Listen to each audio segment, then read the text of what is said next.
ยังไม่ตาย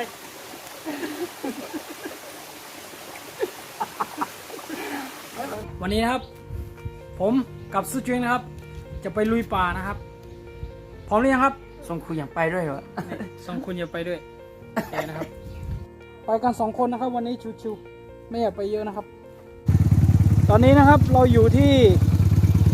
ถนนไปอดีนะครับก็เห็นดอยแม่วิวแม่สลองนี่นะครับซูจิงกับผมนะครับนี่ถนนไปทางอดีนะครับ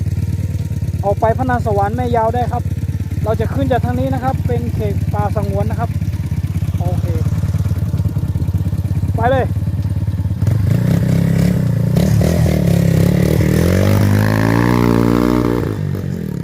พี่วินมาแล้วครับสลาวินมาแล้วโอ้โห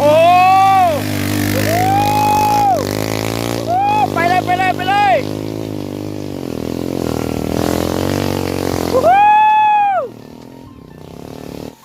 นี่ครับเราเจอคอกนะครับด่านลอยด่านลอย ด่านลอยโอ้โหสวยมากเลยวิวโอ้ยเราลากลงมานะครับชันมาก ทางลง แล้วตอนนี้เรากำลังจะ ขึ้นดอย ขึ้นดอยนะครับ อันนี้200 เมตรได้ของไกล อ๋อสูงเนาะ 200 ถึง 300 เมตรอ่ะสูง สุดยอดนะครับ ชัน สบายสบาย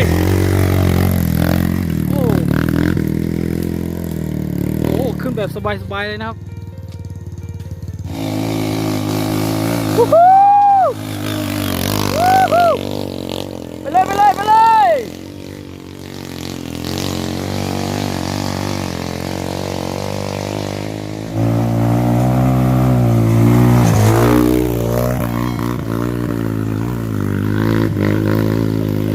โอ้ใช่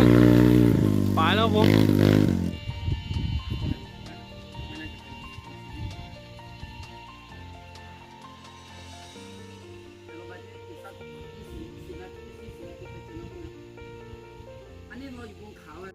สปานะครับสปาควาย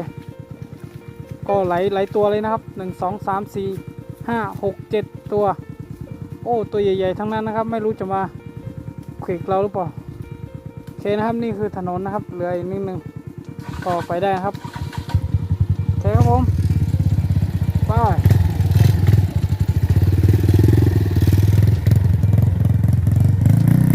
ทางของควายนะครับไปแล้วครับ มีลำห้วยสะอาดใส่น้ำธรรมชาติป่าดิบชื้นกล้วยป่าเป็น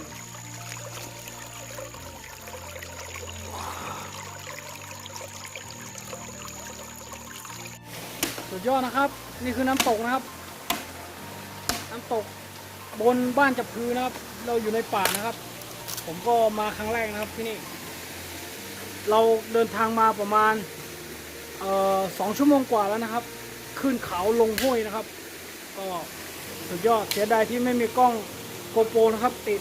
ที่หัวนะครับติดที่หมวกกันน็อกนะครับก็เลยไม่ได้เก็บภาพบรรยากาศอะไรเยอะตอนนี้นะครับเรามาก่อไฟก่อนนะครับเราจะทำอาหารกินกันว่าตอนนี้หิวแล้วจะบ่ายโมงแล้วนะครับ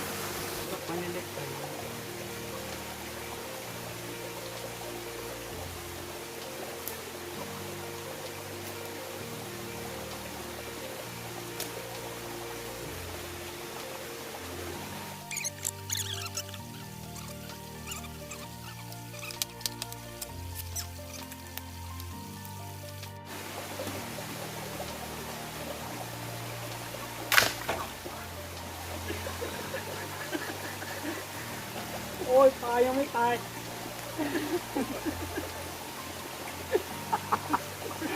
ไม่เป็นไรฮะในที่กลับมาเลยนะ อันนี้หน่อย ไม่งั้นก็หนีบอะไร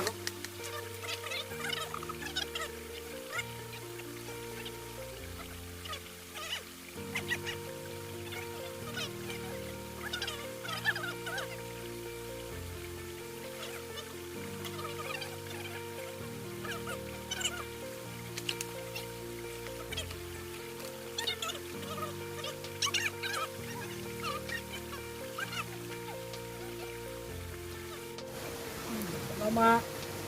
ชงกาแฟกินกันนะครับผมเตรียมกล้วย กองกาแฟมาอยู่นะครับไม่งั้นไม่ได้กินโอเค น้ำเดือดทะลุมาแล้วลูกพี่ลงแล้ว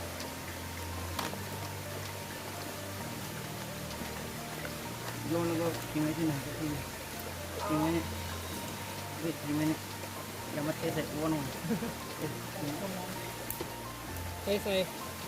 คุยก่อนบดมาเรียบร้อยแล้วนะครับ วันนี้ถึงกาแฟเป็นวันแรกครับ เชิญ ผมจะเมาก็เขาเนี้ยแหละอันนี้กาแฟก็ไม่ดื่มนะ อันนี้ไม่เป็นไร ร้อนบอกว่าไม่ถือว่ามองไม่เงี้ยเว้ยเกสใส่มือนี่ต้องไม่ได้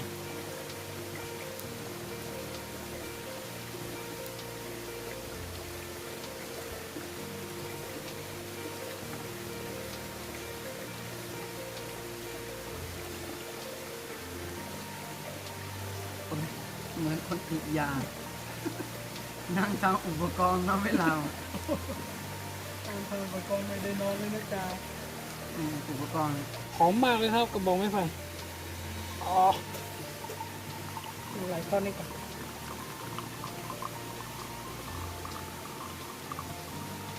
เติมน้ำให้เขาด้วย ไอ้คนใช่ไงอันนี้เขาเรียกเอสเปรสโซ่อันนี้ใส่น้ำไปหน่อยคืออเมริกาโน่เยอะไปมั้ย โอ้ดีก่ะ มันจะไม่อร่อยเลย โอ้มันเข้มเกินไปมันกินไม่ได้ โอ้ตอนนี้กินได้แล้วนั่งทำอุปกรณ์ ไม่ได้นอนเลยนะจ๊ะนี่ไม่ได้ติดยานะครับ ติดกาแฟ ติดกาแฟ กาแฟมีอะไรนะคาเฟอีนเหรอ ลองนะครับ โอ้เป็นครั้งแรกในชีวิตนะครับ ที่มาดื่มกาแฟในป่ากาแฟสดนะครับ มันถึงการน้ำตกด้วย เดี๋ยวชมแก้วหน่อยครับ เห็นพอดี แหมมิตรภาพที่ดีงาม ร้อนมีสภาพร้อนๆผมไม่เอา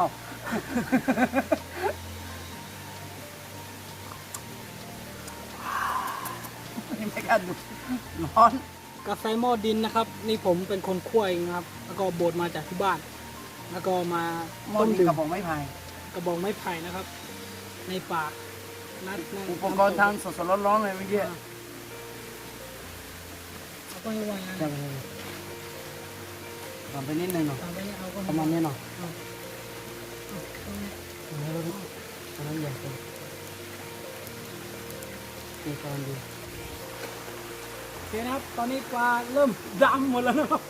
ไหม้หมดแล้วนะครับ แต่ไม่เป็นไรนี่เราไม่ได้เอาเป็ดออกนะ ใส่เกลือแล้วก็เผานะครับ เพราะ กั ฉะ นใน นั้น เขา ก็ไม่มีผลอะไรนะครับ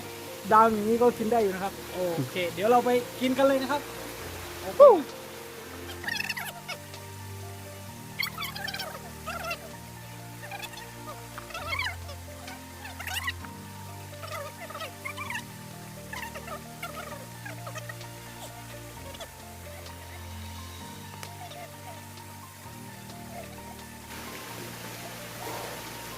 อธิษฐานขอบพระคุณพระเจ้าสำหรับเวลาที่พระองค์ทรงโปรดประทานให้กับเรา เวลาดีๆเช่นนี้ขอบคุณพระองค์และขอบคุณพระองค์สำหรับการทรงนามตลอดช่วงเช้าที่เดินทางปลอดภัยมาถึงที่นี่และขอบคุณสำหรับอาหารที่พระองค์จะประทานของพระสิทธิ์ชนะเจริญสุขภาพแข็งแรงมีชีวิตต่อไปเพื่อรับใช้พระองค์และอวยพรเรากันรับใช้ต่อไปด้วยขอบคุณพระองค์กิจกรรมช่วงบ่ายเราฝากไว้กับพระองค์ต่อไปขอบคุณที่ทำที่นี่พระนามพระเจ้าเฮ้ย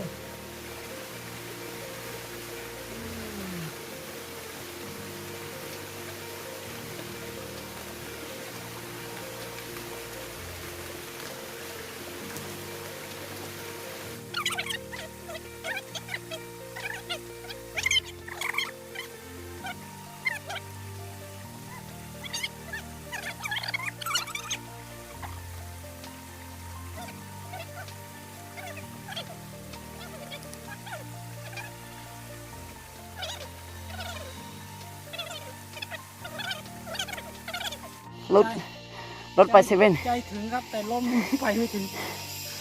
ชันเกินไป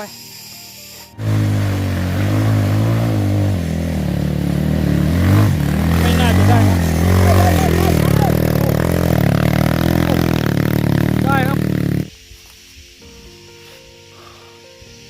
นี่นะครับเป็นป่าสงวนนะครับเป็นอุทยานครับ เนี่ยดูบอก อุทยานโดยบ่อเนาะแถวนี้เนาะโอเคโอ้โหเรามาไกลเกินกว่าที่จะกลับไปทางเดิมนะครับ ต้องหาทางใหม่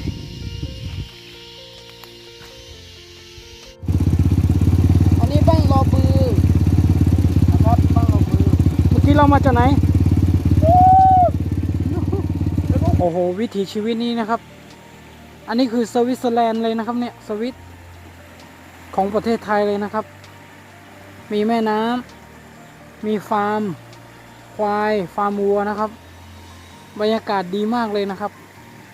ชอบมากเลยสงบมากเลยนะครับโอ้โหนานๆทีได้ออกมาอย่างนี้สัมผัสบรรยากาศว่าคนที่นี่ก็